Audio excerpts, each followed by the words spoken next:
ketika saya mengalami penolakan yang lebih besar dari keluarga, itu sampai saya tuh ngerasain, ya buat apa sih saya hadir di dunia ini, dan saya punya pemikiran untuk yang namanya bunuh diri.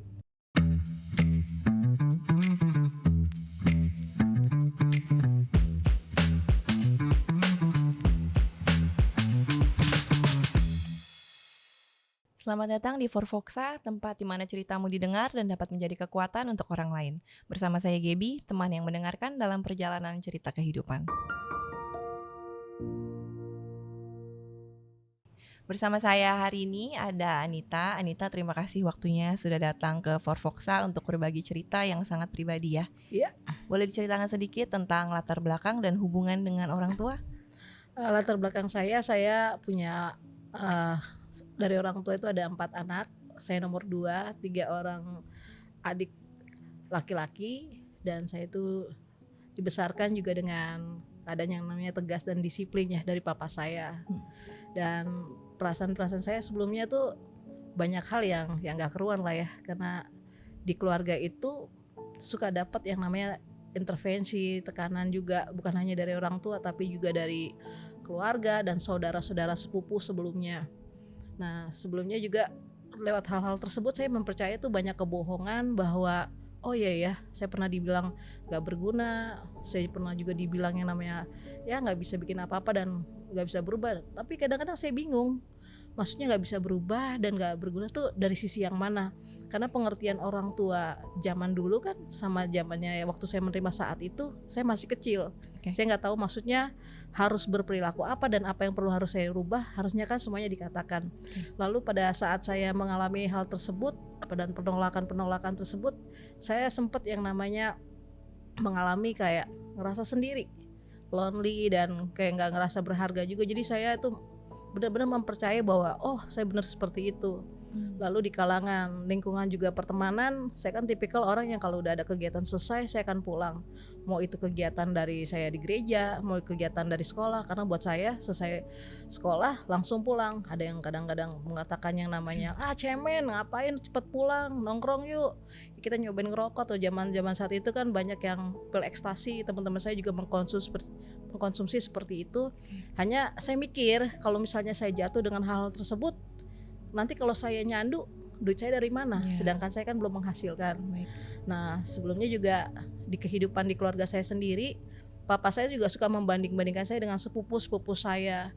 Dan ketika kakak saya, abang saya yang salah atau adik saya, itu yang akan dipukul duluan tuh saya. Jadi ya papa saya cukup keras dan tegas, tapi kalau untuk ke mama dia enggak. Dia baik ya. Ya saya ngerasa saya punya papa, tapi saya nggak pernah ngerasain kehangatan sebagai ya anak tuh untuk banggain papa saya tuh seperti apa.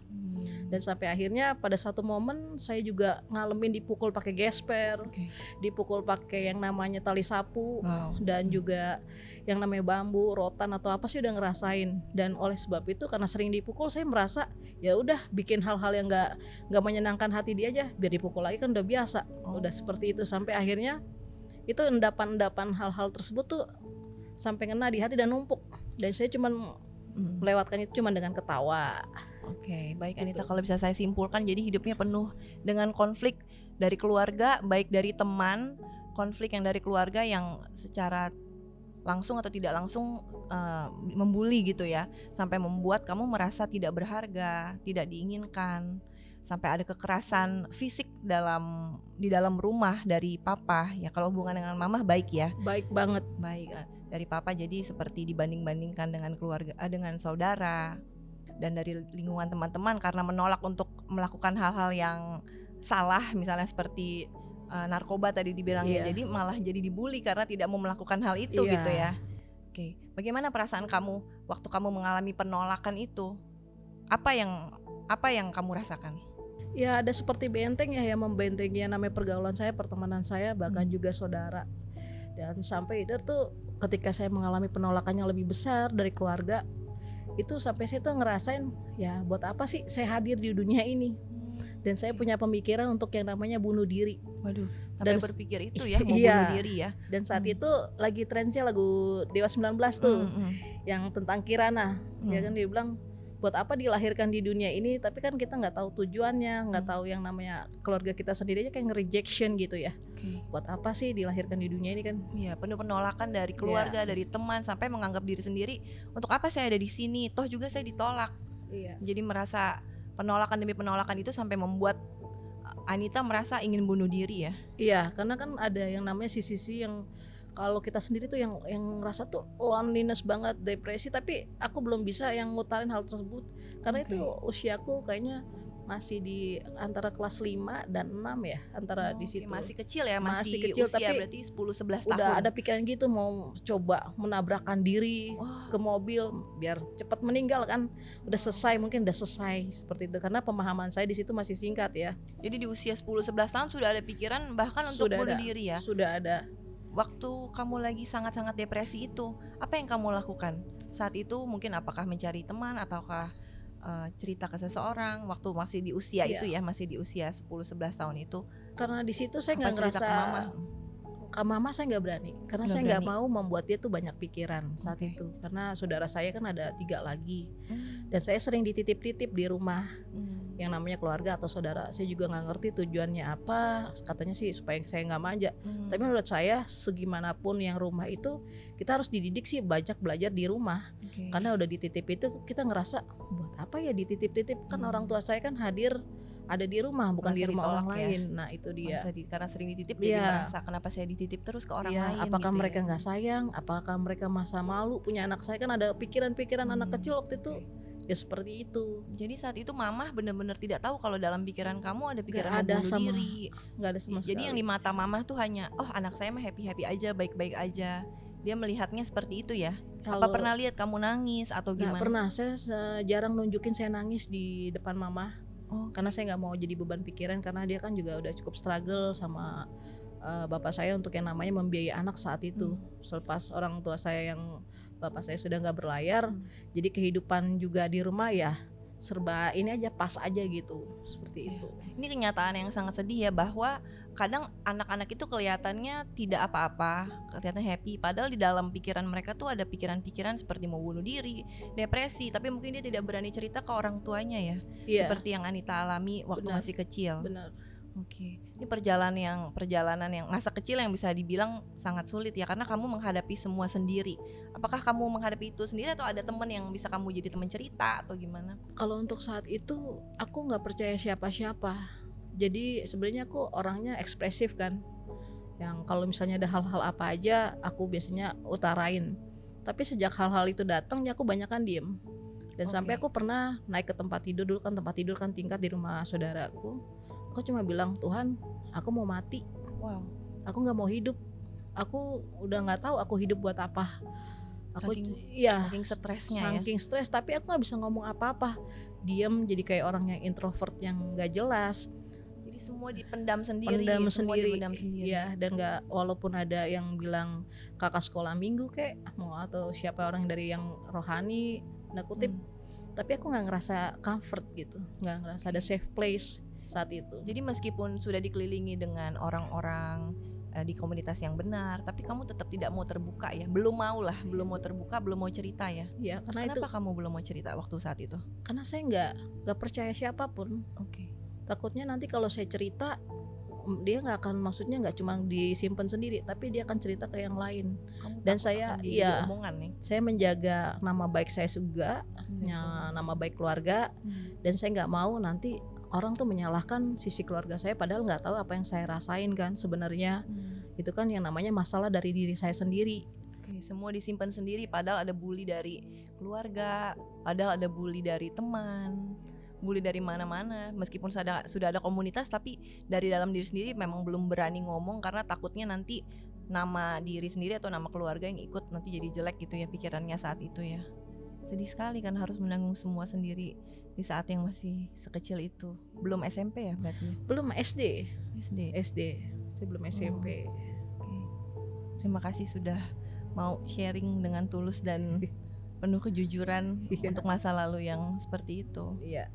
Kalau boleh tahu titik baliknya apa sih untuk Anita dari kondisi yang sedih dan stres dan depresi akhirnya bisa bangkit lagi, di mana titik baliknya? Oh, titik balik saya saat itu waktu saya menemukan teman saya yang seumur tetangga, lebih tepatnya dia itu dulu waktu sebelum usia SMA dia sempat yang namanya kayak musuh-musuhan sama saya, tapi justru itu orang yang mendoakan saya untuk mengenal Tuhan. Seorang teman ya berarti ya? Seorang teman, dan dia tuh cukup dewasa, kita sepantaran umurnya, tapi saya panggil dia Ibu Rohani. Oke. Karena saya lihat ada figur, ada keteladanan, ada hati yang tulus untuk saya ketika dia mendoakan saya, ketika dia datengin saya, dan maksudnya dia nggak cuma sekedar ngomong-ngomong doang, tapi dia ada tindakan, ada bukti nyata, datengin dan ngerangkul saya, bawa saya ke dalam suatu komunitas untuk saya bisa berakar, bertumbuh, berbuah di sana.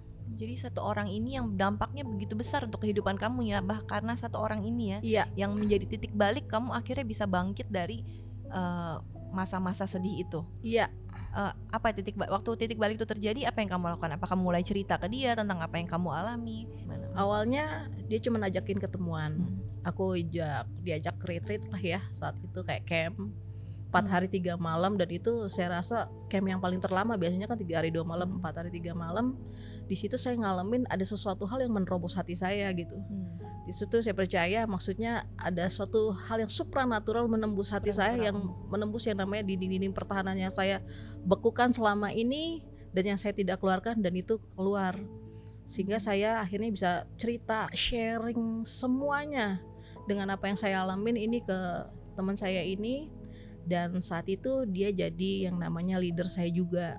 Oke. Jadi saat itu adalah titik di mana kamu akhirnya berani mengungkapkan semua. Oh, dulu saya begini, saya merasa ini di momen camp 4 hari 3 malam itu ya. Iya.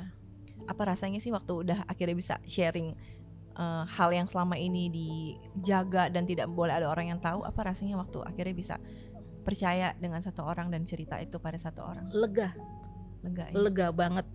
Lega banget, maksudnya bisa menceritakan hal-hal yang saya alamin, dan saya rasa itu dia orang yang tepat yang Tuhan taruh di dalam kehidupan saya untuk membawa saya kepada kehidupan yang lebih baik lagi. Oke, jadi memang sudah ada rencananya gitu ya. Yeah. Dipertemukan dengan orang ini, akhirnya dibawa ke acara ini, dan di acara ini akhirnya bisa merasakan hal yang supranatural sampai akhirnya mau membuka diri dan bisa cerita ke teman yang sama atau orang lain lagi? Teman yang sama. Teman yang sama, cerita ke dia. Iya. Apa tanggapan dia waktu dia dengar cerita kamu? Dia receive ya, maksudnya terima saya, terima, dan dia bisa mendengarkan saya sampai yang sebegitunya menyediakan waktu. Dan itu yang membuat saya tambah trust dan percaya bahwa di dunia ini Tuhan ternyata telah menitipkan orang baik juga dalam kehidupan saya, untuk saya juga bisa berproses, bisa menanggulangi segala sesuatu tanpa harus juga ada yang namanya overthinking yang negatif ya dengan kehidupan sebelumnya. Aku mau tanya sedikit, tadi kan sebelumnya nih ada sempat ngomong bahwa Anita ini merasa pengen bunuh diri karena merasa nggak berguna ya. Dan itu menurut saya tuh hal yang sangat-sangat besar ya. Apa konflik yang paling puncak yang bikin kamu benar-benar sampai berpikir seperti itu? Waktu Papa mulai memaki dan memukul sih. Papa memaki dan memukul. Dan di situ juga ada keluarga yang sempat hampir mau melecehkan saya. Ya, dan di situ sampai saya berpikir gini, ya ampun, jangan sampai orang cuma ngeliat cuma fisik aja ya. Karena bukan hanya satu orang, sepupu saya itu, sepupu laki-laki itu sampai ada 3, dan mungkin juga bisa jadi saya akan diperkosa ya. Sampai saya berdoa, Tuhan, saya nggak mau jadi cantik, tapi saya mau ketika Tuhan mempertemukan saya dengan laki-laki yang tepat, dia harus menerima kondisi saya yang seperti apa yang lagi Tuhan taruh, bukan hanya fisikal aja seperti itu. Lebih ke trauma ya, karena pernah hampir dilecehkan, jadi sampai berdoa, Tuhan, saya nggak mau jadi cantik karena kalau saya cantik nanti saya dilecehkan. Betul, dan itu benar-benar lebih ke trauma ya berarti, sampai berdoa ke Tuhan seperti itu ya. Jadi saya ngelihat pandangan-pandangan liar-liar saat itu, waktu itu masih SD, tapi saya nggak tahu, saya dapat insting kuat dan memang itu terjadi dan hampir kejadian. Tapi di situ ya saya nggak bisa berbuat apa-apa kan. Apakah cerita ke mama atau ke orang lain? Akhirnya setelah saya SMA saya cerita ke mama tentang, setelah bertahun-tahun itu ya. Setelah saya memupukkan keyakinan saya cerita ke mama saya kan, seperti itu. Tanggapan mamah gimana waktu itu? Mama cuman diem aja, karena mama saya orangnya tipe kali yang silent, Oke. yang gak terlalu banyak ngomong, paling cuman yang ngomong seininya aja. Apakah dia peluk kamu saat itu atau? Ya dia peluk saya, dan saya juga udah maksudnya lega Sedih ya bisa pasti ya. terbuka ya. Mm-mm. Dia sedih karena kan itu salah satu saudara ya, Gak nyangka pasti nggak ya, nyangka. Dan seorang saudara iya, bisa memperlakukan itu. iya, Keluarga yang harusnya jadi tempat aman malah jadi tempat kita merasa takut gitu ya. iya. Jadi untuk sejak hari itu saya memutuskan untuk gak ketemu dengan keluarga dari papa saya juga. Semua itu dari keluarga papa yang bikin agak trauma, agak bikin kayak aduh nanti kalau aku tiba-tiba mamaku lagi kemana sendiri aku nanti diapa-apain Takut ya, lagi ya, takut karena ada kayak gitu. pengalaman Iya, yang jadi waktu ya itu. itulah untuk membekuk hal-hal itu ya aku kadang mengunci diriku, gak terlalu banyak bicara seperti itu. Bener-bener perjalanan yang panjang. Berarti dari SD baru diceritakan lagi ke mamah waktu SMA. Berarti ada beberapa tahun yang memang disimpan sendiri, di-keep sendiri. Selama beberapa tahun itu yang belum diceritakan, kamu gimana? Apa yang kamu alami saat kamu masih nyimpen dan belum berani cerita? Aku cuma doa aja, aku cuma doa sama Tuhan, aku minta kekuatan karena aku gak mau salah bertindak. Sampai ya hal-hal kayak gitu jadi mendewasakan aku sendirinya kan. Oke. Jadi karena aku juga gak bergantung sama manusia juga, tapi kalaupun Tuhan kasih ada teman-teman cerita, ya itu temanku akan jadi sahabat, akan jadi deket, dan di situ aku akan bawel, ngomong apa aja, ekspresif, ceritain apa aja, hal-hal yang gak penting sampai yang penting banget ya aku akan cerita gitu. Oke.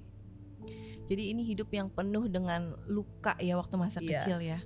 Berarti apakah luka itu baik atau buruk untuk Anita dari pandangan kamu? Kalau dari pandangan saya pasti setiap luka itu nggak selalu jahat ya.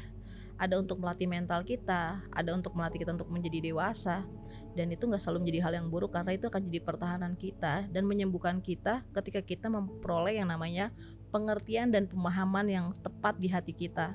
Tergantung kan bagaimana kita bisa mengkondisikan hal tersebut dan mengunyah ya, dan memfilter dalam pikiran dan hati kita. Walaupun semuanya itu butuh waktu dan proses, nggak ada yang instan. Waktu mengalami sakit banget gitu ya. Sakit. Waktu mengalami sakit banget, kok kejadiannya kayak gini, kok harus begini. Iya. Tapi ternyata itu bikin kita lebih kuat ya. Lebih kuat kalau kita mau pulih dan sembuh. Kayak tadi Anita bilang itu seperti pertahanan tubuh kita. Jadi kayak fisik kalau kita sakit kan serisal lama-lama jadi lebih kebal, lebih imun. Iya. Begitu juga dengan mental kita gitu ya. Betul. Makin lama asal kita reaksinya positif, makin lama kita bisa lebih Iya. kuat ya. Betul.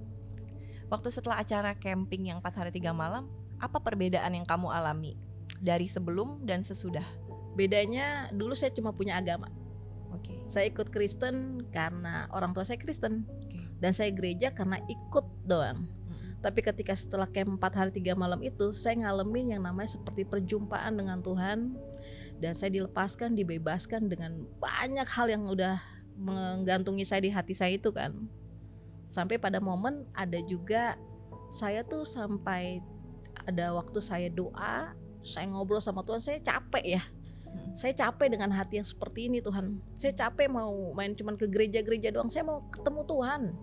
Saya mau tahu tentang Tuhan itu bagaimana sih dalam hidup saya. Dan saya mau melepaskan pengampunan buat orang yang menyakiti saya semua.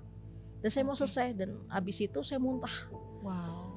Muntah-muntah yang kotor lah, warna hijau segala macem. Itu tumpukan-tumpukan kepahitan yang sempat saya juga divonis yang namanya ada paru-paru basah atau apa. Tapi semua itu berasal sebenarnya gara-gara saya kepahitan.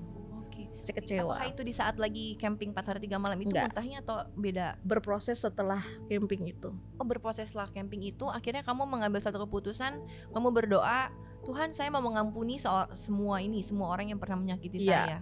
Terus tiba-tiba kamu muntah. Iya. Kamu muntah yang seperti tadi kamu cerita, dan muntahnya itu seperti hal-hal yang kotor lah ya. Iya. Dan kamu juga sempat cerita bahwa dulu saking banyaknya luka dalam batin sampai bermanifestasi ke ini ya, ke sakit paru ya. Iya. Sampai ada paru-paru basah ya. Iya. Oke. Tapi setelah saya memutuskan itu, saya nggak minum obat untuk paru-paru lagi, pengobatan. Itu semuanya sembuh karena saya percaya Tuhan telah menyembuhkan saya. Dan kekuatan dari yang namanya kita setelah mengampuni dan melepaskan hati yang luka itu, ya di situ obatnya adalah kesembuhan. dan ada kuasa yang membuat tubuh saya tuh lebih sehat, lebih kuat, dan membuat saya tuh udah nggak takut lagi menjalani hidup dan menceritakan yang sebenarnya terjadi dalam diri saya. Kalau dulu kan kalau mau ceritain hal yang benar jadinya takut kan. Takut. Nah itu masih ada ke dalam yang namanya kungkungan, yang benteng-benteng hal-hal yang bukan berasal dari Tuhan kan. Nah ketika saya udah mengalami pembebasan, kelepasan, nah di situ saya ngalamin yang namanya kelegaan, ada kekuatan, ada bisa yang namanya menerima diri saya sendiri.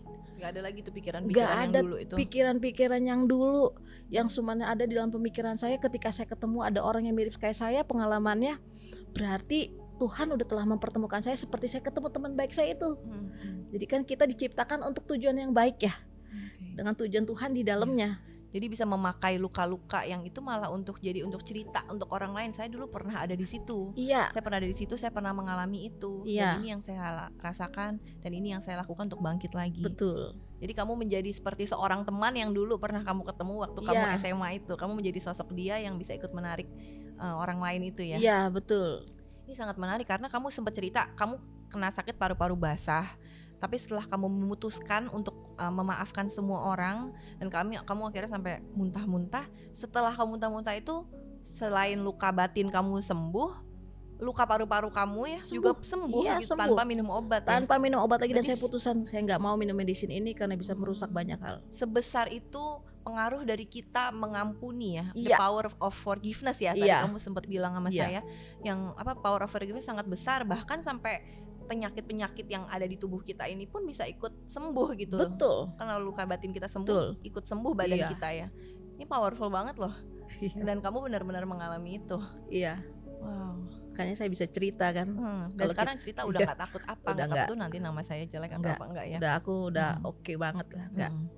Kamu ada nggak pesan untuk orang-orang yang mungkin saat ini ada di kondisi kamu yang dulu? Yang mungkin ada pikiran mau bunuh diri, ada pikiran tertolak, ada bully dari keluarga, ada bully dari teman. Bisa kamu sampaikan ke teman-teman? Aku cuma mau nyampein buat kalian semua yang pernah ngalamin kayak aku ini. Aku cuma pesan bahwa semua hal yang kita alamin memang mungkin bisa terjadi dalam kehidupan kita. Tergantung bagaimana kita memutuskan untuk yang namanya memilih kita terluka terus atau memilih untuk mengampuni. Karena untuk kita bisa mengalami terobosan, kita harus menyelesaikan dan menerima setiap masa lalu kita untuk suatu kemajuan dan kemenangan. Itu aja sih yang bisa saya sampaikan. Oke. Harapannya apa untuk kedepannya? Semoga ceritanya ini bisa menjadi kekuatan untuk banyak orang ya. Iya.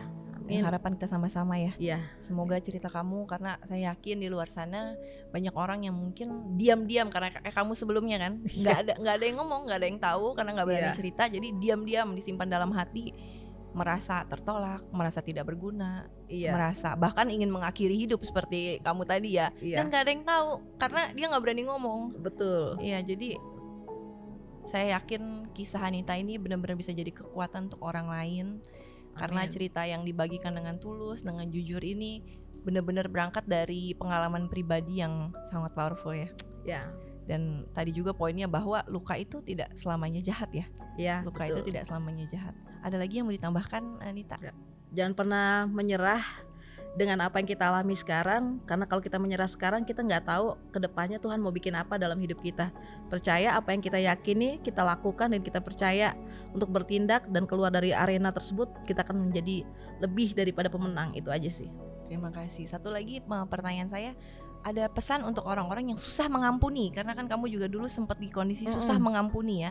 Ada pesan khusus untuk orang-orang yang saat ini merasa susah banget mau ngampunin orang ini gitu misalnya? Kalau kamu lagi berada yang namanya di sisi susah mengampuni, minimal ingatlah setitik ujung kuku tuh untuk yang namanya kebaikan orang tersebut. Karena dengan mengampuni kita akan memberikan kelegaan, kita juga akan lebih merdeka lagi di hatinya, dan kita juga gak menghalangi berkat yang akan datang dalam kehidupan kita. Berkat itu gak bicara tentang dana atau uang, tapi semua yang terbaik yang Tuhan mau kerjakan atas hidup kita.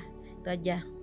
Terima kasih Anita. Pengalaman Anita mengampuni orang lain, efeknya bukan hanya menyembuhkan luka batinnya dia, tapi juga menyembuhkan bahkan fisik, secara fisik ya. Dulu lagi sakit paru-paru sampai sembuh. Berarti sebesar itulah power of forgiveness ya. Terima kasih untuk waktunya Anita. Terima kasih semuanya. Sekali lagi, gak selamanya luka itu jahat, seringkali malah membuat kamu semakin lebih kuat. Terima kasih sudah mendengarkan. Saya harap cerita ini bisa mendatangkan kekuatan. Sampai jumpa di sesi Forvoxa berikutnya. 'Cause your voice matters.